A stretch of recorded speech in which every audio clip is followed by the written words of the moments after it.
Buenos días, profe. ¿Cómo amanece?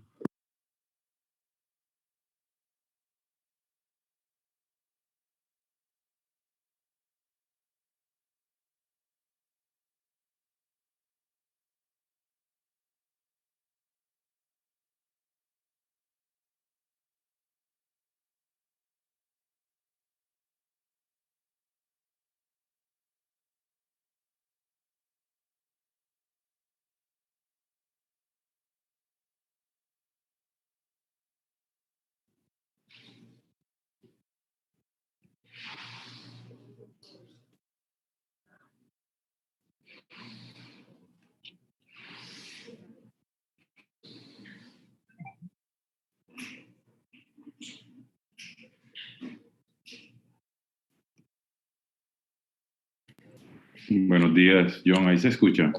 Sí, profe, perfecto. Puede pasar las diapositivas para mirar si... Ah, bueno, listo, profe. Está corriendo. Sí, señor.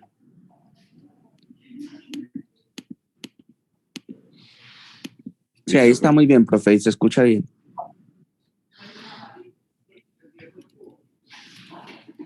Listo, muchas gracias, John. No, profe, a usted.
Muy buenos días, doctor John. En este caso voy a dejar entonces iniciando la grabación, ya que debo retirarme a otra conferencia. Recording in progress.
Bueno, muy buenos días a todos. Muchas gracias por su asistencia. En nombre de la sección de cardiología del programa de medicina interna de la Universidad de Antioquia, le damos la bienvenida a esta la actividad de enfoques en cardiología. El día de hoy nos acompaña el doctor Jairo Gándara. El doctor Jairo Gándara es médico de la Universidad de Antioquia, es especialista en medicina interna de la Universidad Nacional y es especialista en cardiología clínica de la Universidad de Antioquia. Es docente de la Universidad de Antioquia en el posgrado de cardiología y es el líder del programa de insuficiencia cardíaca del Hospital Universitario San Vicente de Fundación. Doctor Jairo, muchísimas gracias y adelante con su conferencia, profe. Muchas gracias, John, por tu presentación.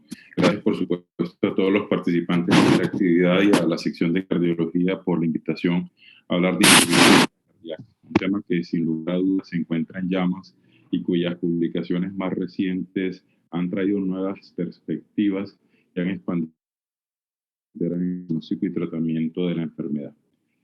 Y quisiera iniciar ambientando con la primera guía práctica clínica publicada por la Sociedad Europea de Cardiología. En este documento de 11 páginas, publicados en el año 1995, se hace una aproximación inicial a los criterios y a las definiciones en insuficiencia cardíaca crónica. En este momento, los expertos reconocen que existen muchas definiciones para insuficiencia cardíaca y que ninguna de ellas resulta enteramente satisfactoria.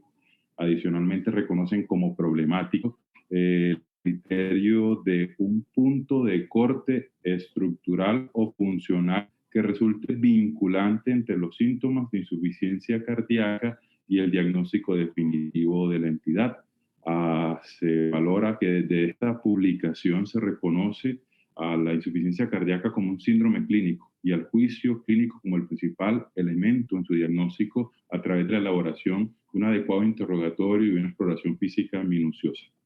Nos proponen para ese entonces esta tabla de definición con 3 criterios. Nuevamente se enfatiza en los criterios clínicos comandados por los síntomas. Los signos pueden o no estar presentes y estos síntomas deben estar anclados a una alteración objetiva en la estructura o la función cardíaca. flujos, volúmenes o alteraciones estructurales valvulares, que como lo vimos en el párrafo anterior, no resultan precisas para esta definición inicial. Y finalmente, en los casos más desafiantes y de difícil abordaje, nos proponen la respuesta al tratamiento médico convencional, que para ese momento era la asociación de diuréticos, digitálicos e IECAS, como un factor que puede inclinar la balanza a favor o en contra del diagnóstico de insuficiencia cardíaca. Si tenemos un paciente con síntomas que mejora con este tratamiento, probablemente este fenómeno apoya el diagnóstico, o si por el contrario no mejora, lo refuta. Dentro de los puntos también destacados de esta primera publicación es que reconoce la acción de eyección como una medida que en algunas ocasiones puede ser imprecisa y poco reproducible, y desde ese momento se reconoce la evaluación ecocardiográfica de la función diastólica como una situación laboriosa. Adicionalmente, nos hacen una primera aproximación al papel que pueden jugar los natriuréticos, corroborando que en un paciente que tiene síntomas de insuficiencia cardíaca, su elevación en ausencia de compromiso renal o de tratamiento previo para insuficiencia cardíaca podría apoyar el diagnóstico. Y nos ponen esta tabla de diagnóstico donde definitivamente son necesarios los síntomas para hacer el diagnóstico de la enfermedad, y los síntomas deben estar asociados a una alteración estructural funcional cardíaca. Los signos de enfermedad pueden apoyar el diagnóstico, la respuesta positiva a la terapia y la evidencia en la radiografía del pecho de congestión pulmonar. La ausencia de todos estos elementos se opone al diagnóstico de insuficiencia cardíaca.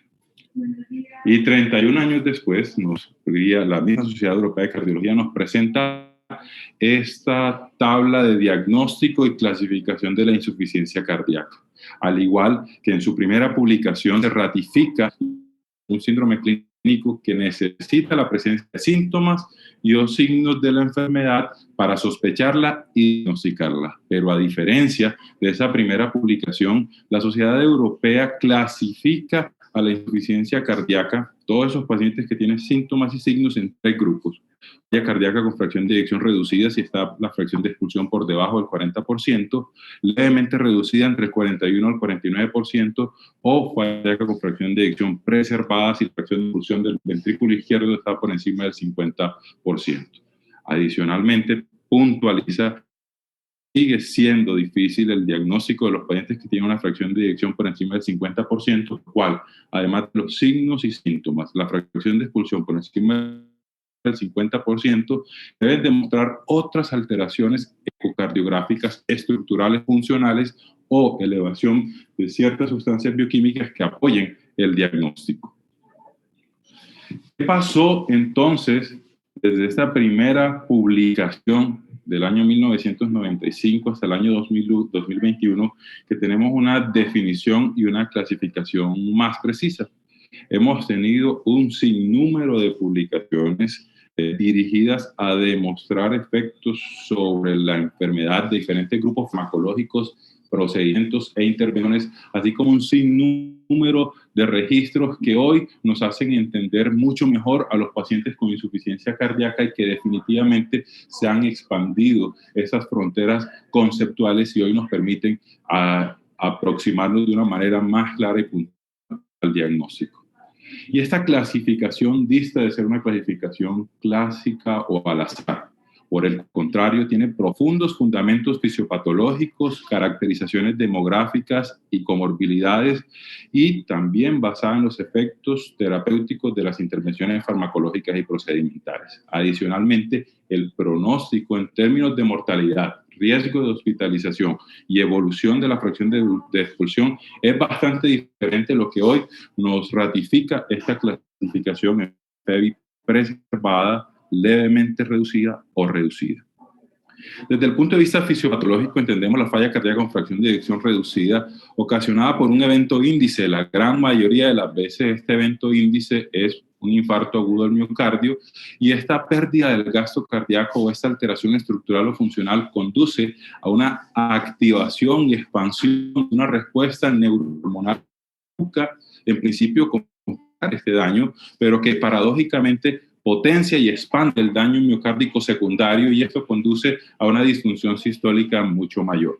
En contraposición, el músculo cardíaco se defiende liberando sustancias como los péptidos diuréticos que buscan limitar el remodelado ventricular, tener efectos vasodilatadores y volumétricos sobre el volumen sanguíneo y sobre la carga de sodio.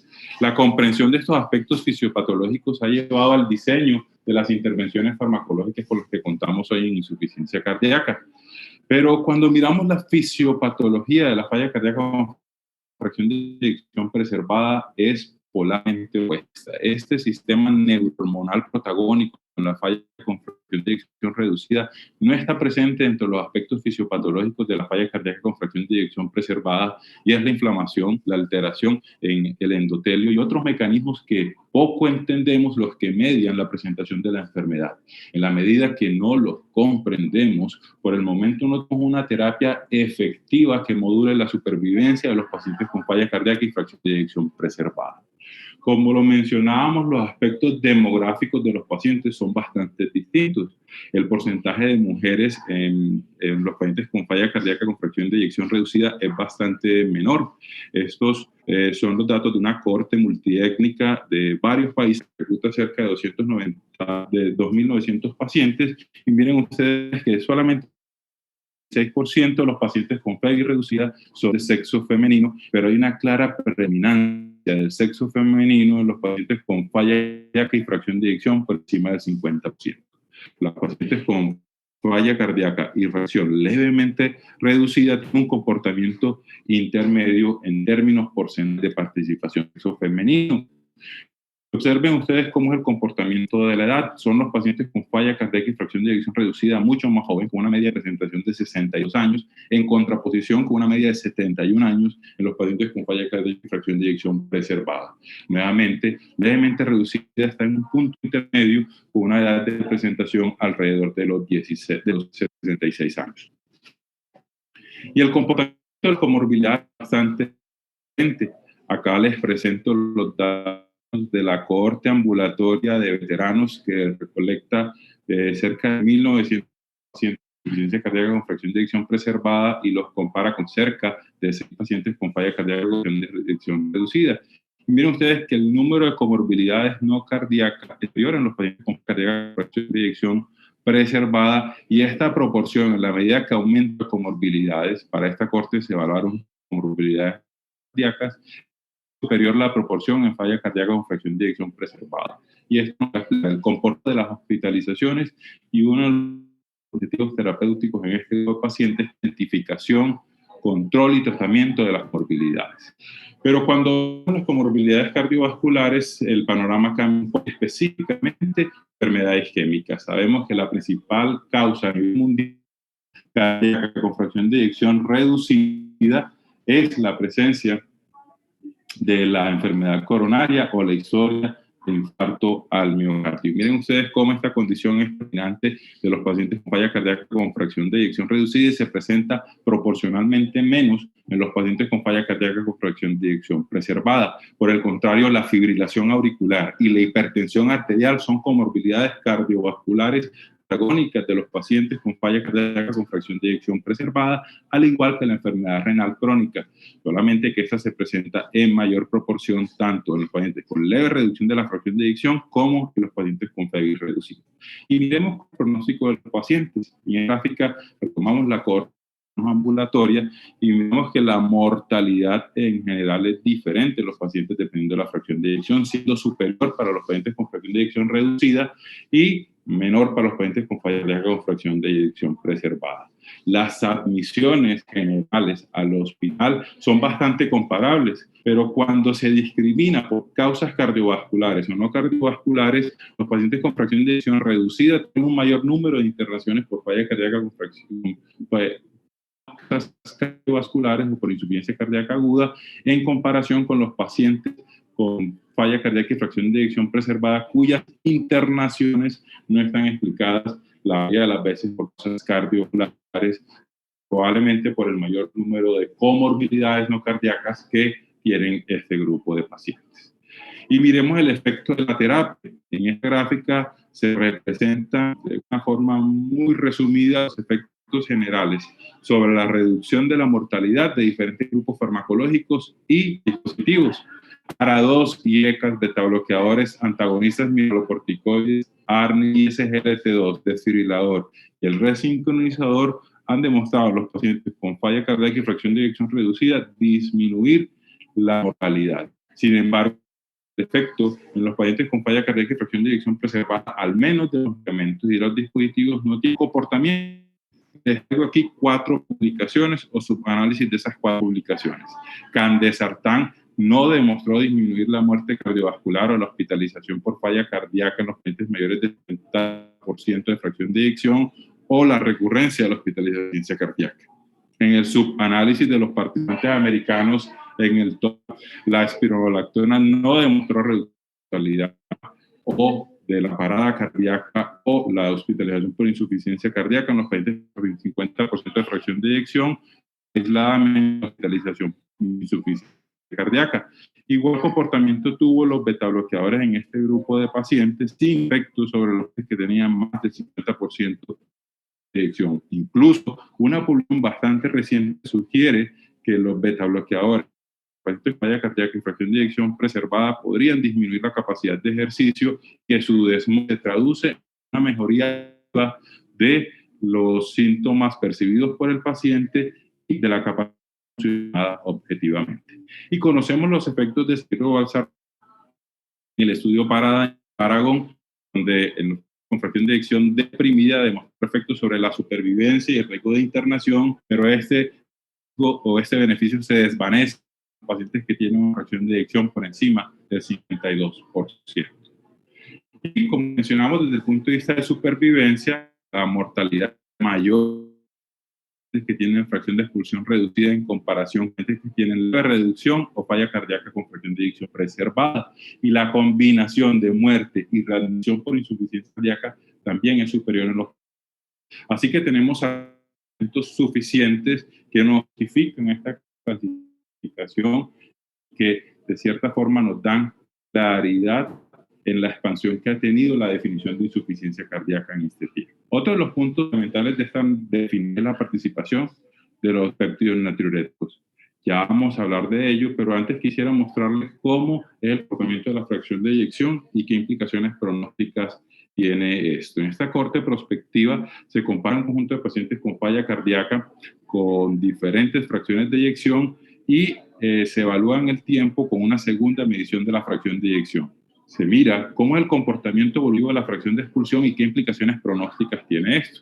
El primer grupo evaluado son estos pacientes con fracción de eyección preservada. Observen ustedes que la pérdida de 60% permanece estable en su evolución. Por pacientes con PEI preservada cae a la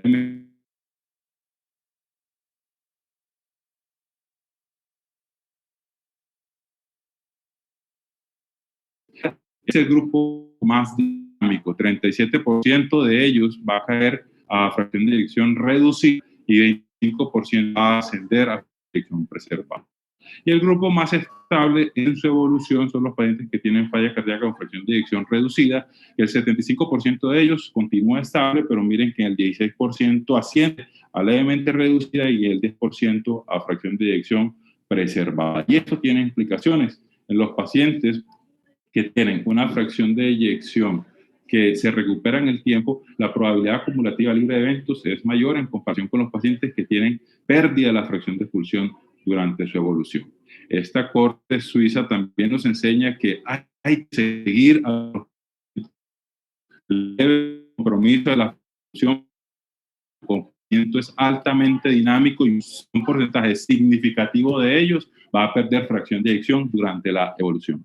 Como lo mencionábamos, los péptidos natriuréticos cuentan con un cuerpo robusto de evidencia que soporta su uso e implementación en diferentes escenarios de interés clínico en insuficiencia cardíaca. El primero de ellos es corroborar el diagnóstico en aquel paciente que tenemos síntomas y signos de alteración estructural o funcional. Las concentraciones de péptidos natriuréticos se correlacionan con el diagnóstico. Y miren ustedes en estos pacientes que tenían insuficiencia cardíaca crónica y aquellos en los cuales el médico dictaminó que tenían un episodio agudo, estos pacientes cuyo diagnóstico era clínico tenían concentraciones superiores de péptido natriurético. Adicionalmente, los natriuréticos se elevan proporcionalmente con la gravedad de los síntomas pedidos por el paciente o interpretados por el médico. Miren ustedes cómo en la medida que el paciente se siente peor, tiene concentraciones mucho más altas de péptido natriurético tipo B. Otro de los escenarios útiles de los péptidos natriuréticos es el discernimiento de la etiología de la disnea. En esta corte prospectivaron pacientes ingresados al servicio de urgencia con disnea de aparición alta. Finalmente, 2 cardíacos establecían el diagnóstico de falla cardíaca aguda o falla compensada, y el resto de los pacientes recibían.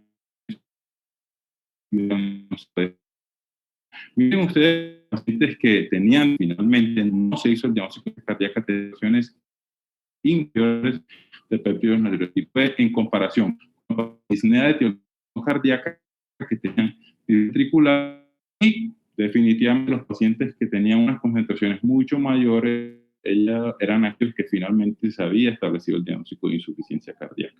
Y un punto fundamental propuesto por las guías de práctica clínica es el papel que tienen los péptidos natriuréticos en excluir la enfermedad, reconociéndolas como unas moléculas muy sensibles. Es decir, en la gente que tiene disnea u otro síntoma o signo que hace sospechar de enfermedad, unos valores normales excluyen el diagnóstico de una forma sensata.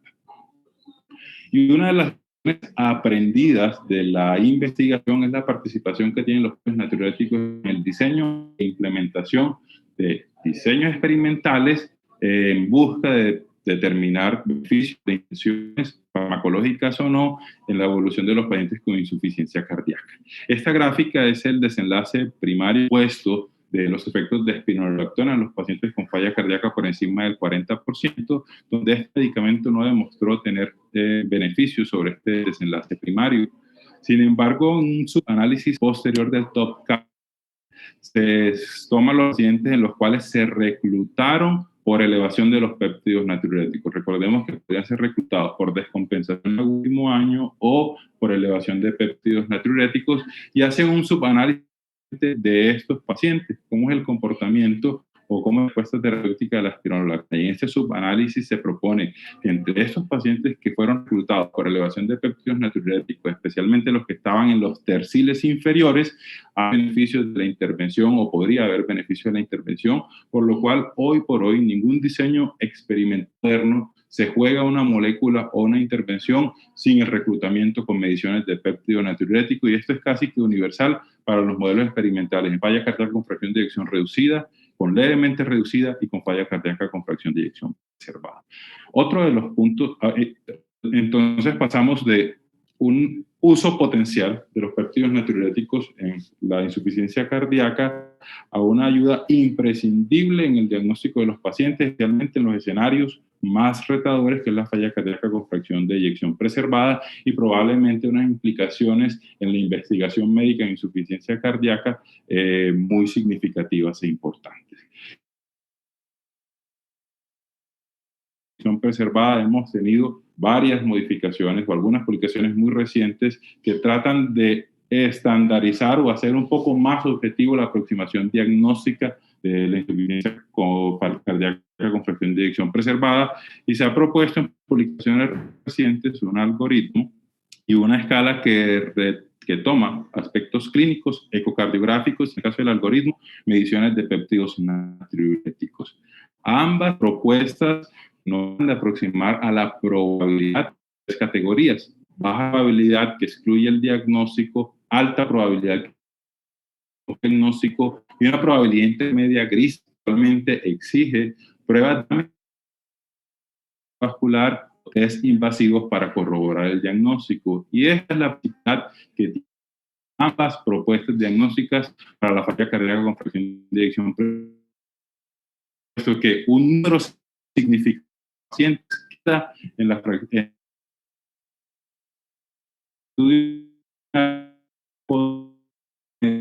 resultan inválidos. Análisis de cómo reclasificar los pacientes evaluados por una o por diagnóstico cambia la identificación de la probabilidad. La evaluación inicial por el H2 FPF, que se reclasifica por el HFpF, cambia y especialmente peligroso en los pacientes que previamente tenían exclusión o confirmación del diagnóstico.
Ya un momento, creo que el doctor se quedó sin conexión.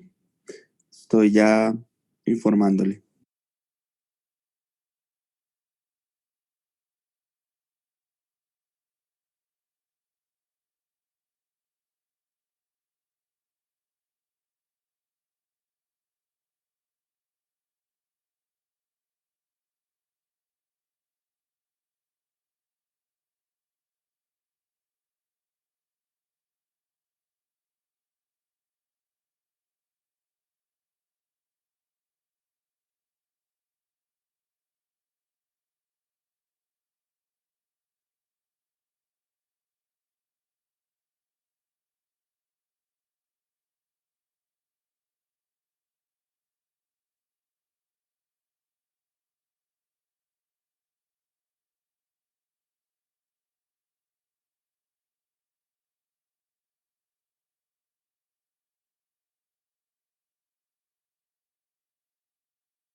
Hola.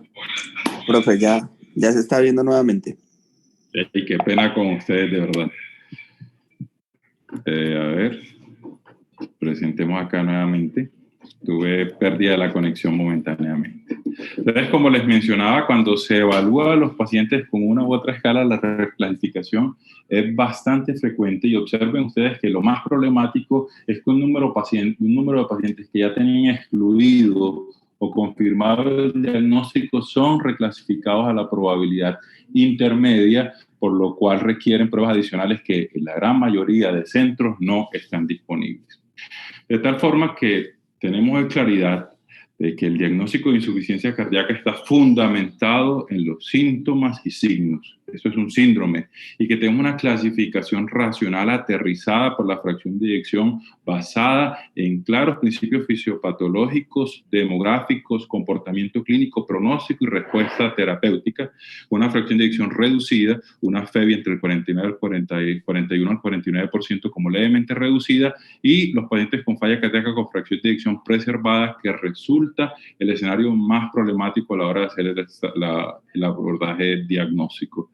Aunque están propuestas estas escalas y algoritmos, la guía de práctica clínica nos propone un enfoque pragmático desde la presencia de síntomas y signos, FEBI por encima del 50% y las alteraciones estructurales y funcionales que hemos visto anteriormente. No quisiera afirmarlo, pero sí les pido que reflexionemos sobre si en algún momento se retomará la clasificación a solo 2 categorías de insuficiencia cardíaca, FEBI preservada y FEBI reducida, y qué punto de corte se utilizaría. No quisiera hacer ninguna afirmación, pero sí quisiera que reflexionaran al respecto. Y hoy reconocemos a los péptidos natriuréticos como una herramienta fundamental en el diagnóstico de los pacientes, especialmente útiles en los pacientes más difíciles o desafiantes y definitivamente necesarios en los escenarios de investigación para falla cardíaca en cualquiera de sus clasificaciones. Pasando al tratamiento, no tenemos que irnos a la guía del año 1997, que fue la primera publicación haciendo recomendaciones sobre el tratamiento de la insuficiencia cardíaca, para que en paralelo veamos las nuevas fronteras que nos trae la guía de práctica clínica publicada recientemente, pasando de una terapia escalonada que obedecía principalmente a un principio histórico en los cuales se publicaron los ensayos clínicos que demostraron el efecto de la terapia farmacológica y procedimental en insuficiencia cardíaca, a una terapia fundacional que reconoce los objetivos fundamentales sobre la supervivencia de las intervenciones farmacológicas tempranas y que alinea este grupo de medicamentos en una primera intervención universal en todos los pacientes, agrupando en esta primera línea IECAS y ARNIs, beta-bloqueadores, antagonistas de los mineralocorticoides y SGLT2. Y antes de hablar de estas moléculas pirotécnicas y de sus grandes ensayos clínicos, quisiera que reflexionáramos sobre qué estamos haciendo en la práctica clínica diaria con esta información proveniente de la evidencia científica. Y les presento aquí los resultados del registro CHAM. Este toma pacientes con fracción de eyección reducida en el escenario ambulatorio que al menos tuviera un medicamento con efecto sobre la supervivencia. Y lo primero que salta a la vista de esta gráfica de barras es que la contraindicación de los medicamentos con efecto sobre la supervivencia en los pacientes con falla cardíaca con fracción de eyección reducida es un evento infrecuente. La gran mayoría de los pacientes no tienen contraindicación para el uso, implementación y titulación de los medicamentos en insuficiencia cardíaca. Miren ustedes que es el 1.8% cuando se combina IECA, ARA2 o ARNI, es decir, que haya contraindicación para uno de estos 3 componentes. Para el resto de los medicamentos es un fenómeno infrecuente menor al 1%. Pero miren ustedes los hallazgos dramáticos de estos pacientes. El 60% de los pacientes, de los pacientes que tenían indicación de IECA, solamente el 60% lo recibían, 40% de ellos no. El ARNI, probablemente muy joven para esta publicación, este en el año 2018, solamente estaba en cerca del 13% de los pacientes que tenían indicación. Los beta bloqueadores en cerca del 70% de los pacientes que tenían la indicación, pero miren ustedes, solamente 1/3 de los pacientes que tenían indicación para antagonistas de mineralocorticoides recibían esta medicación en cualquier dosis.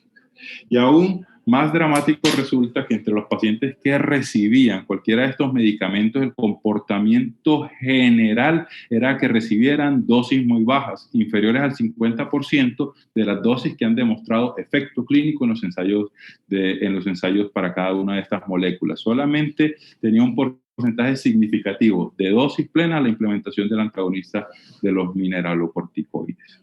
Y probablemente existen muchas razones que debemos identificar y corregir en estas brechas entre la evidencia clínica disponible y su implementación en el mundo real en los programas de insuficiencia cardíaca. Como vimos, la contraindicación es un evento infrecuente y debemos estar vigilantes frente a los eventos secundarios, intolerancia, educando a nuestro paciente para que haya un cumplimiento de la terapia e identificando y corrigiendo las comorbilidades potenciales.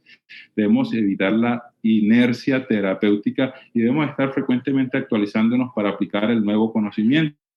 Debemos hacer unos protocolos que no sean tan complejos en la titulación, ofrecer seguimientos tempranos y coordinar las intervenciones entre médico, enfermera y familia.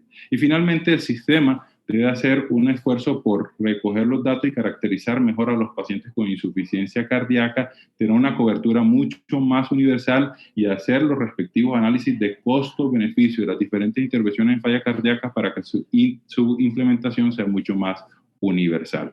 Todo eso con un conjunto de acciones que lleve precisamente a estrechar o a limitar estas brechas entre la evidencia científica y su aplicación final. Y esto definitivamente es significativo.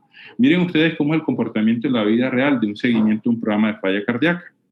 En este caso les presento el uso de terapia dirigida por guías en el registro europeo publicado en el año 2001. Miren ustedes qué porcentaje tan bajo de pacientes reciben terapia médica óptima. Pero lo que les quiero mostrar acá es los efectos en el seguimiento en un programa que no tiene ningún tipo de intervención dirigida a mejorar el porcentaje o la titulación de los medicamentos de falla cardíaca, y esto lo vemos en el CHAMP longitudinal. Miren ustedes que a los 12 meses de seguimiento, el porcentaje de uso de los medicamentos con efectos sobre supervivencia es bastante similar. Sin embargo, cuando se hace un seguimiento prospectivo con un conjunto de intervenciones dirigidas precisamente a mejorar el porcentaje y la dosis de los medicamentos que modulan la supervivencia en insuficiencia cardíaca, se logra.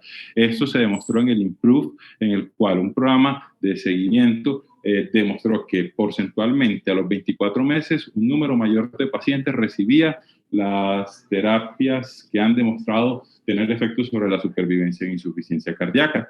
Y en este editorial nos proponen este círculo de la titulación, iniciando los 4 medicamentos de forma temprana a las dosis máximas, haciendo un seguimiento temprano con objetivo de llegar a las dosis metas que en los ensayos clínicos pivotales han demostrado beneficios sobre la supervivencia, pero reconociendo que un conjunto de pacientes se nos quedará en el camino en las dosis máximas toleradas.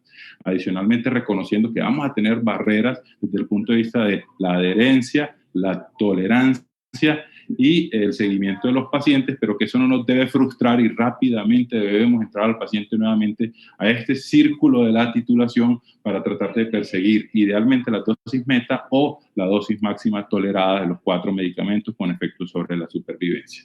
Así que las fronteras del tratamiento han cambiado definitivamente, pasando de una terapia escalonada a lo que conocemos como terapia fundacional, donde los medicamentos con efectos sobre la supervivencia todos están alineados en la primera línea. Y esto es precisamente tratando de modular la supervivencia de los pacientes con insuficiencia cardíaca. Hemos visto muchas veces esta gráfica que demuestra la insuficiencia cardíaca como una enfermedad catastrófica, con una supervivencia inferior en hombres y mujeres en comparación con la mayoría de los tumores sólidos. Y precisamente este modelo de análisis de los datos de los ensayos clínicos nos presenta una información bastante interesante y compara los efectos individuales de los antagonistas mineralocorticoides, los ARNIs y la dapaglifosina, en comparación con los pacientes que recibieron solamente IECA y beta bloqueador, participantes del estudio énfasis. Y miren ustedes que cuando se adicionan los beneficios demostrados de estas moléculas a la terapia convencional, es decir, que se da una terapia fundacional cuádruple, tenemos una reducción del combinado de muerte cardiovascular e ingreso hospitalario, muerte cardiovascular e ingreso hospitalario por sí mismos y la mortalidad por cualquier causa. Y nos los presenta también de esta forma tan novedosa, y es los años de supervivencia libre de eventos. Entonces, toma un supuesto de un paciente que hace el diagnóstico, un paciente de sexo masculino que se hace el diagnóstico a los 55 años de insuficiencia cardíaca. Y miren ustedes que dar la terapia fundacional con los 4 medicamentos en comparación con la terapia estándar de IECA y beta bloqueador se traduce en una diferencia de años libres de eventos de 8.3 años para este hombre de 55 años, 6.3 años para un hombre de 65 años y 2.7 años para un hombre de 80 años. Y cuando tenemos la supervivencia bruta, también hay una diferencia para este hombre de 55 años de 6.3 años en la supervivencia, e incluso para los pacientes mucho mayores de 80 años, esta diferencia en la supervivencia total es de 1.4 años. Así que la combinación de esta terapia fundacional IECA, ARNI, beta-bloqueador, antagonista receptor mineralocorticoide y SGLT2 se traduce en una reducción del 62% de la muerte cardiovascular y la hospitalización, 50% en reducción de muerte cardiovascular, 68% en reducción de la hospitalización por insuficiencia cardíaca y una reducción del 47% en todas las causas de mortalidad.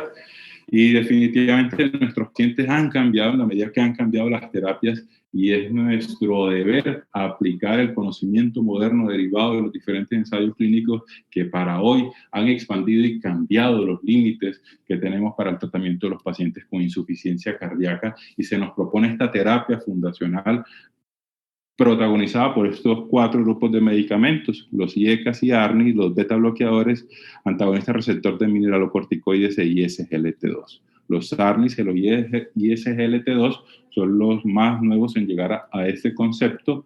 Los ARNIs derivan su indicación del estudio que todos conocemos, los efectos de esta molécula frente a enalapril demostraron reducir el desenlace compuesto primario de mortalidad cardiovascular, de hospitalización por insuficiencia cardíaca, y cuando se evaluaron de forma individual estos componentes, esta reducción fue consistente. Y eso los posiciona hoy en las recomendaciones de la guía de práctica clínica como una terapia que puede reemplazar al IECA en los pacientes con falla cardíaca con fracción de eyección reducida para disminuir el riesgo de hospitalización y muerte de causa cardiovascular.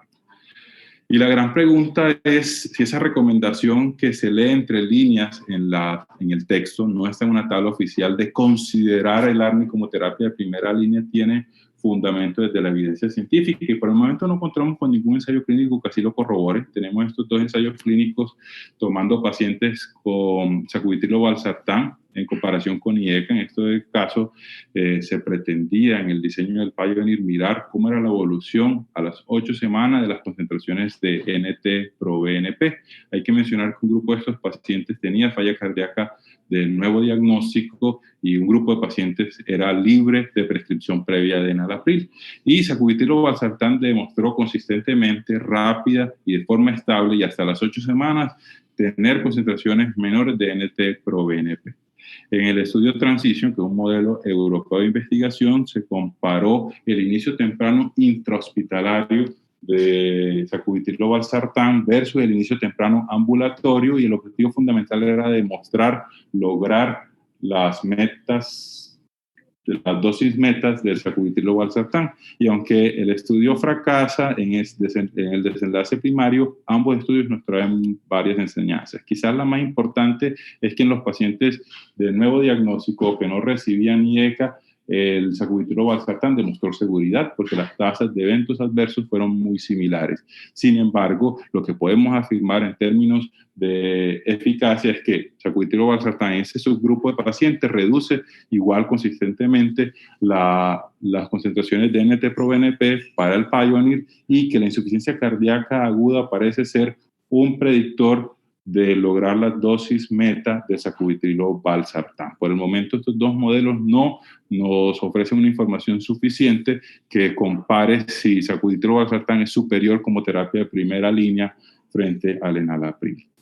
Esta molécula ha intentado expandir sus fronteras terapéuticas a otros escenarios y conocemos los efectos del Paragon, donde sacubitril/valsartán no demostró ser superior en el desenlace compuesto primario versus valsartán. Recientemente se ha publicado el Paradise, que compara los efectos de ramipril versus sacubitril/valsartán en los pacientes postinfarto, donde tampoco se observa una diferencia estadísticamente significativa, y en el escenario de insuficiencia cardíaca con esta aplicación también bastante reciente, el sacubitril/valsartán no demuestra ser superior a la intervención convencional en reducir las concentraciones de péptidos natriuréticos. Los ISGLT2 son otro conjunto de medicamentos que recién llegaron dentro de los mecanismos que se proponen para los efectos y los resultados clínicos es la modulación del volumen y las cargas de sodio con un cambio en el perfil metabólico del miocardiocito. Esto potencialmente se traduce en eventos cardiovasculares como la reducción de arritmias, mejoría del gasto cardíaco con caída de la precarga y la poscarga, disminución del remodelado arterial con cambio en el perfil endotelial y por supuesto los efectos renales como la disminución reducción de la presión glomerular y la albuminuria. Esto finalmente se traduce en resultados clínicos contundentes sobre la mortalidad cardiovascular, la hospitalización por insuficiencia cardíaca y los desenlaces renales. Por ahora, y desde el punto de vista de insuficiencia cardíaca, no parece ser un efecto de familia y los efectos demostrados se limitan a estas dos moléculas, dapagliflozina y empagliflozina. Aquí tenemos los ensayos primarios de ambos en los pacientes con falla cardíaca con fracción de eyección reducida, donde ambas moléculas demostraron una reducción del desenlace compuesto primario y de los desenlaces individuales secundarios de mortalidad y hospitalización por insuficiencia cardíaca, lo que hoy las posiciona como uno de los 4 elementos de la terapia fundacional para todos los pacientes con diagnóstico de insuficiencia cardíaca con fracción de eyección reducida. Empagliflozina también ha intentado expandir sus fronteras terapéuticas a los pacientes con falla cardíaca con fracción de eyección preservada, y en este modelo experimental que recientemente tuvimos acceso al mismo se demuestra que en el desenlace primario hay una reducción del mismo, pero que esa reducción está mediada por una reducción del riesgo de ser hospitalizado por falla cardíaca sin tener efectos sobre la supervivencia. Y aunque probablemente los resultados frustrantes previos de otras moléculas e intervenciones haga que valoremos muy bien, que valoremos mucho los efectos de empagliflozina en estos pacientes, hay que mirarlos con cuidado. Y esta comparación entre los efectos de la empagliflozina en los pacientes con falla cardíaca con fracción de eyección preservada frente a los efectos de la digoxina en los pacientes con falla cardíaca o fracción de eyección reducida es bastante elocuente en ese sentido. Y miren ustedes que en el desenlace compuesto de muerte y hospitalización, ambas moléculas en los diferentes escenarios muestran un comportamiento similar frente al placebo, y ambas moléculas en los escenarios de cada una no demuestran efectos sobre la supervivencia, solamente sobre el riesgo de hospitalización. Así que si bien son desenlaces alentadores en vista de los resultados frustrantes previos, no resultan ser contundentes sobre el desenlace de supervivencia. Y no quería dejar de mostrarles los resultados recientemente publicados del EMPULSE en el Congreso de la AJA. Este tomó en el escenario de falla cardíaca aguda 590 pacientes, 33% de ellas eran mujeres, 47% era diabético, eran pacientes mayores, una edad promedio de 71 años, e incluyó pacientes con FEBI preservada y FEBI reducida. 2/3 de ellos eran reducidas, y el paciente debía demostrar estabilidad clínica para ser asignado de forma aleatoria, y se hizo un singular análisis de muerte, eventos por falla cardíaca, tiempo al primer evento por falla cardíaca o cambio en la calidad de vida.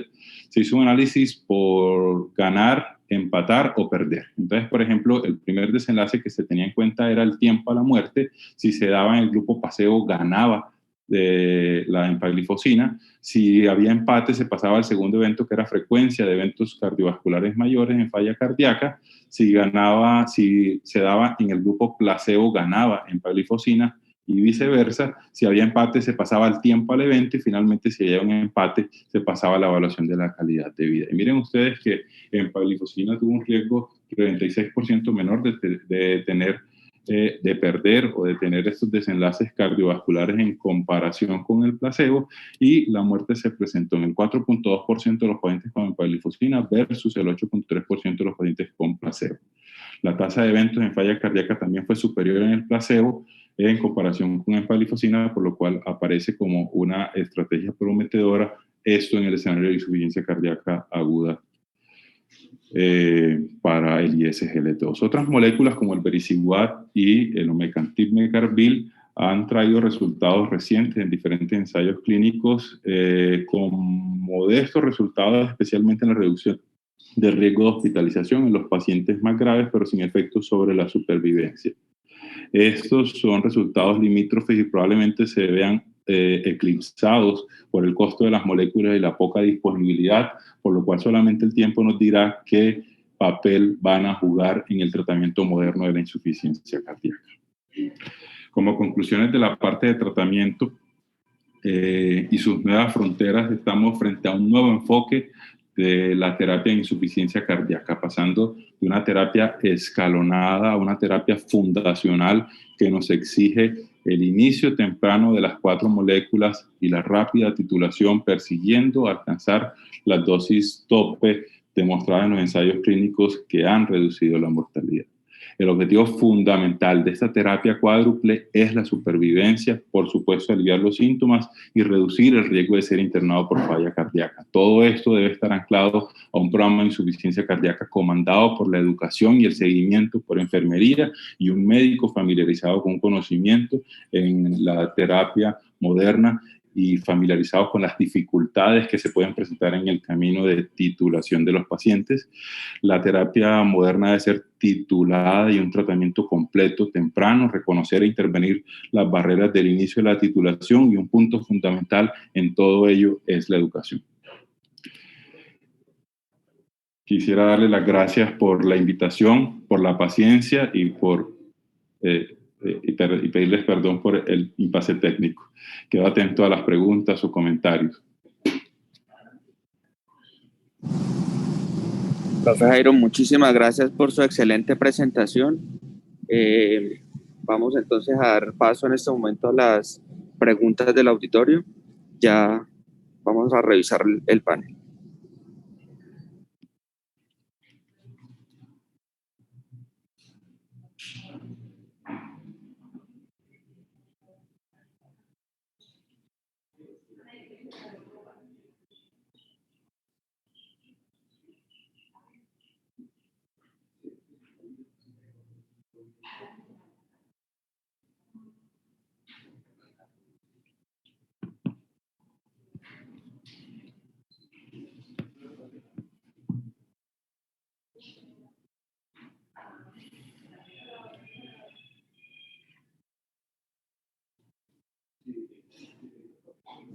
El doctor Osvaldo tiene una pregunta, vamos a darle la palabra.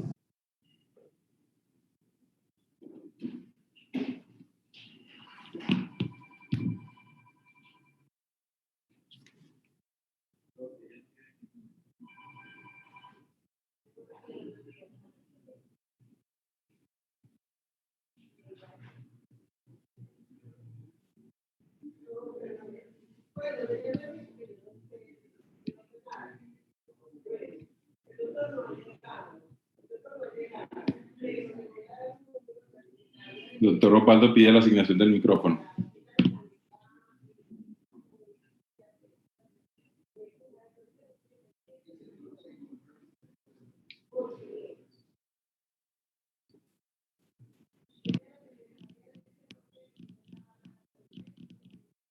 No sé si tengo inconvenientes, pero no hay más panelistas y no me deja activar los micrófonos. No sé si quieran escribir las preguntas al chat mientras yo veo si se puede asignar el micrófono.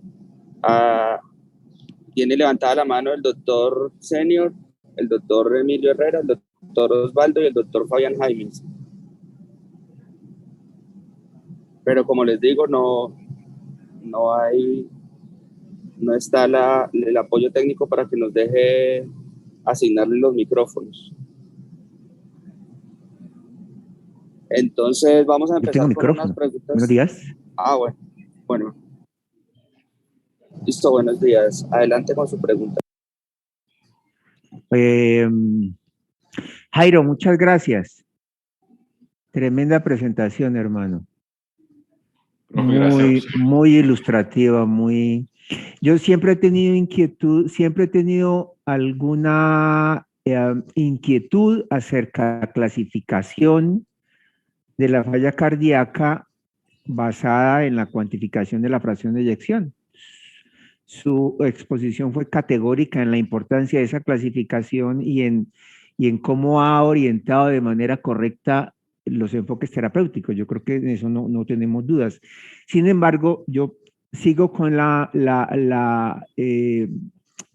preocupado por la complejidad de enlazar las manifestaciones clínicas y los hallazgos del paciente, los hallazgos del examen físico, con los resultados de la ecocardiografía y con los resultados de los péptidos. Y sobre todo en algo que veo que a usted también le preocupó mucho y ese concepto que tenemos de la falla con fracción de eyección preservada, porque yo veo que ahí es donde tenemos la mayor pesadilla. Esos números me generan a mí la misma inquietud que me genera el cuento de interpretar la investigación con base en los valores de P. Entonces, si yo tengo un resultado que es de 0.049, sí me sirve, pero si es de 0.51, no. Entonces, yo siento que aquí ocurre algo similar. Tenemos el paciente con la ecocardio de 48 y ese sí está malo y el de 52. Bueno, el punto es, si usted conoce, Jairo, en los estudios, porque hemos visto casi en todos los estudios recientes que han explorado terapéuticas para fracción de eyección preservada, que después de un número muy importante de pacientes que cumplen criterios de inclusión desde el punto de vista de la elegibilidad, por ejemplo, este es el último, el Empero, 12.000 pacientes cumplieron criterios de inclusión con base en los estrictos criterios que se supone que tiene un experimento clínico. Sin embargo, casi la mitad de esos pacientes fueron excluidos del análisis porque no cumplían el criterio de los que hayan seguido a esos pacientes. ¿Qué pasa con esos pacientes?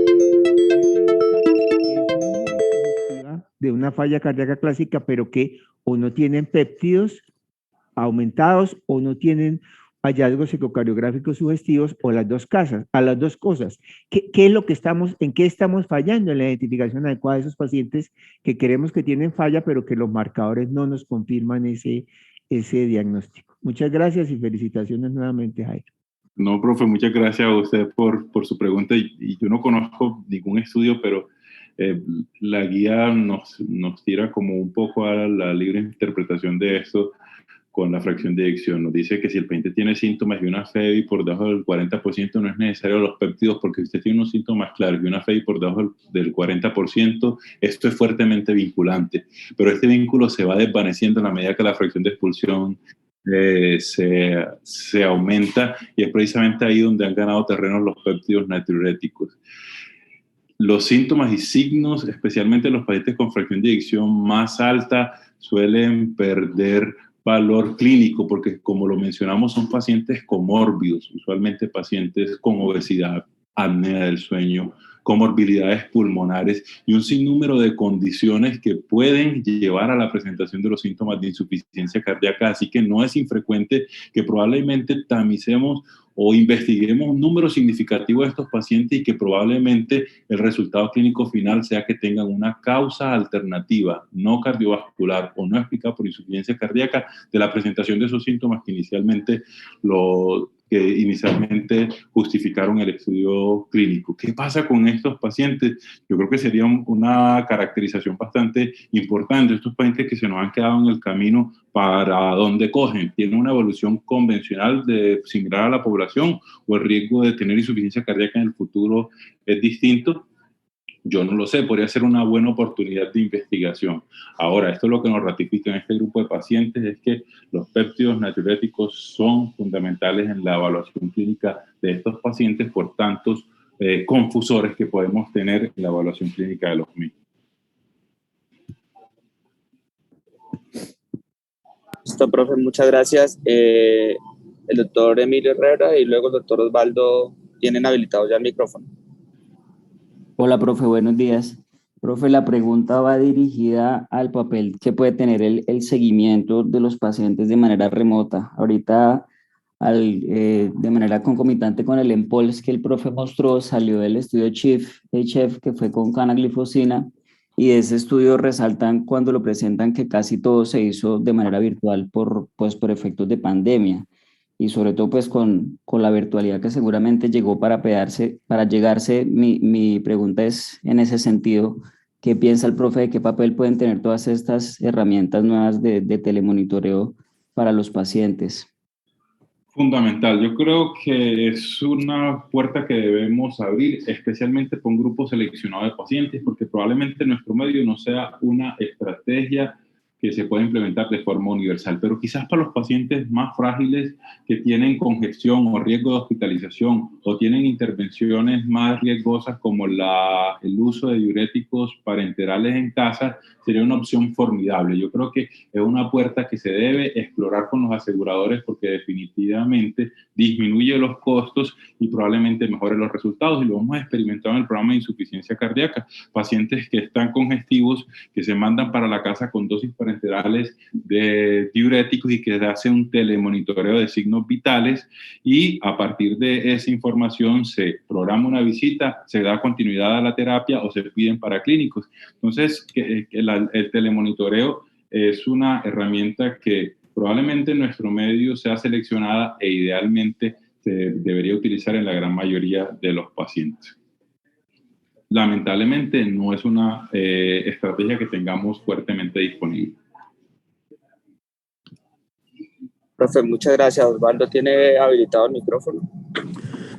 Muchas gracias por la presentación. Creo que tocó los puntos más impactantes sobre las últimas guías de práctica clínica y la trayectoria que hemos tenido en el campo de la insuficiencia cardíaca congestiva. Mi pregunta va orientada específicamente al uso de la terapia fundacional, porque el concepto teórico es muy interesante y las reducciones en mortalidad o desenlaces cardiovasculares mayores ha sido consistente, pero los que están en contacto con estos pacientes con falla cardíaca sabemos que en la práctica clínica a veces hay limitaciones para instaurar la terapia cuádruple, y estas limitaciones están dadas por intolerancia, por hipotensión, por faltas de seguimiento, por muchas cosas. Entonces, teniendo en cuenta estas limitaciones para la terapia cuádruple, ¿qué alternativas propone, o cuando tiene que escoger en su práctica, en su experiencia, cuando tiene que escoger qué iniciar, cuáles serían sus elecciones y basada en qué toma esta decisión? Muchas gracias. Bueno, Osvaldo pone uno de los problemas más difíciles de afrontar en la práctica clínica, y son los pacientes que tienen fragilidad, especialmente por hipotensión. En este caso, la opción idealmente, la terapia debería iniciarse en el hospital, la terapia cuádruple, ¿cierto? En lo posible, tratar de iniciar a las dosis mínimas de los medicamentos, IECA, ARNI, beta-bloqueador y antialdosterónico, a las dosis mínimas que nos permita la presión arterial y la función renal. Eso porque la gran mayoría de los ensayos demuestran que la instauración o el mantenimiento de las dosis en el hospital nos da una garantía de que en el seguimiento esos pacientes van a tener al menos la terapia instaurada, las mínimas dosis toleradas. ¿Cuál medicamento escoger? Yo creo que eso es fuertemente individualizado. En ese aspecto se toma en cuenta la frecuencia cardíaca, la presión arterial, los niveles de potasio y la evolución de la función renal, y probablemente cada caso sea individualizado, pero el objetivo fundamental sería optar por las dosis mínimas de los diferentes medicamentos participantes de esta cuádruple terapia óptima, para tratar de garantizar en el futuro tener cuádruple terapia a las mínimas dosis que la condición del paciente lo permita. ¿Cuál medicamento utilizar o no? Fuertemente individualizado. Ahí sí se tiene en cuenta la tasa de filtrado glomerular, como te mencioné, la función renal del potasio, la presión arterial, la frecuencia cardíaca, y dependiendo de toda esa información, optar por uno u otro medicamento si la introducción de la terapia cuádruple inicial va a ser parcial. Profe, muchas gracias. El doctor Senior tenía levantado la mano, tiene asignado el micrófono. Buenos días, excelente conferencia, Jairo, muchas gracias. Una pregunta muy puntual. De las terapias nuevas, la combinación de sacubitril/valsartán, que es lo que llamamos ARNI en el estudio Paradigma-HF, es de las únicas que hace una comparación entre la intervención y terapia activa. Las otras las otras son comparadas con placebo.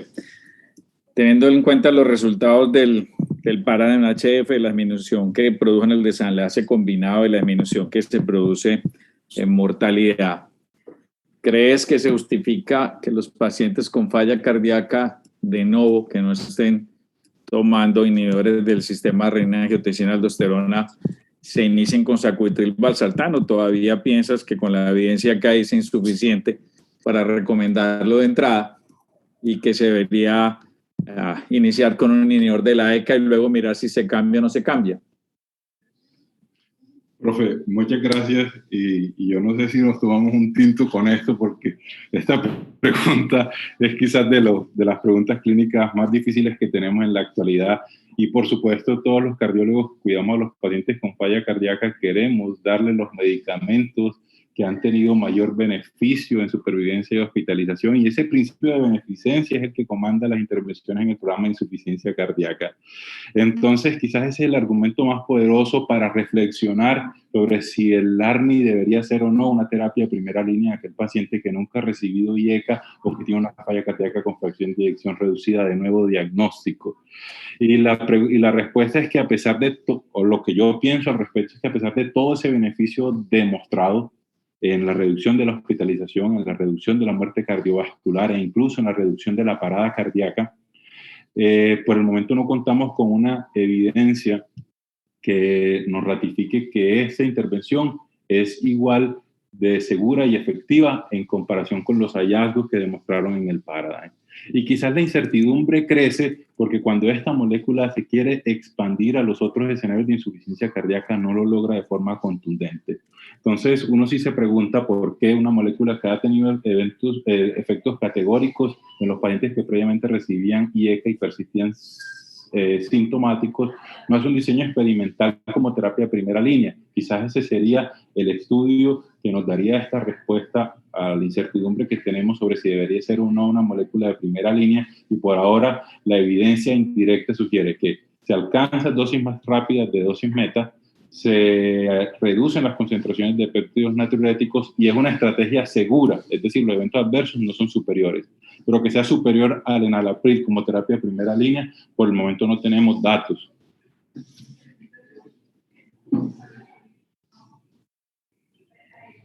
Profe, muchísimas gracias. Profe, muchísimas gracias por la presentación. El profe Edison pregunta qué papel podría tener la empaglifosina en los pacientes con falla cardíaca aguda. No tenemos acceso todavía a la publicación completa, pero los hallazgos, al menos de este modelo experimental, nos abren la puerta a una estrategia que podría tener efectos sobre la supervivencia que ha sido tan esquiva en los pacientes con falla cardíaca aguda o falla cardíaca descompensada. Profe, y finalmente la última pregunta que aparece en el chat, ¿hasta qué tasa de filtración se pueden utilizar los ISGLT2? Bueno, eso cambia dependiendo de dapaglifosina y EMPA. DAPA son 25 y EMPA 20. Hay que tener presente que la regulación nacional ha cambiado estas tasas de filtrado glomerular y deberíamos tener presente esta modificación singular en nuestro país para la aprobación de los medicamentos.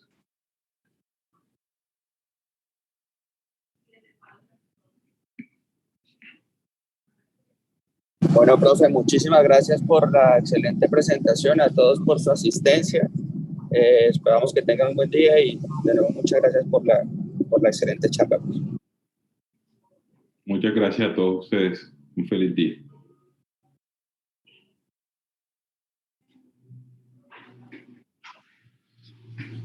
Recording stopped.